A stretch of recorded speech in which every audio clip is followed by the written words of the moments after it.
तुझे ना देखूं तो चैन, उसका remake with Pawan ji, and बहुत ही जल्दी सावन के बाद ही पहला रिलीज वो है। अच्छा था सावन, बारिश वाज वेरी गुड। सो बस उसके बाद अब नेक्स्ट सॉन्ग यही है, एंड देन अनदर सॉन्ग जो भी मैं शूट करके आई हूँ दुबई में। सो बैक टू बैक दोनों सॉन्ग।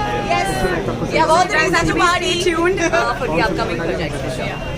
एलवेजा पवन सिंह के साथ कैसा एक्सपीरियंस रहा? पावर बहुत बहुत अच्छा। उन्हें रोमांस, अब मुझे पता लगा कि इतना अच्छे से रोमांस वो कैसे सबके साथ, तो मैं पहले दिन मिली, लगा ही नहीं कि पहली बार मिल रही हूँ। बहुत ही इमीडिएट एक ऐसी केमिस्ट्री बनी हमारी, और सॉन्ग बहुत ही प्यारा शूट हुआ है। तो I am really looking forward to. तो बहुत ही प्यारा वेलकम हुआ मेरा वहाँ पे, और लकीली दो और कुछ बहुत अच्छी चीज़ें साइन करके आई। तो आप देखेंगे मुझे पवन जी के साथ, सारी के साथ ही, और कुछ भी।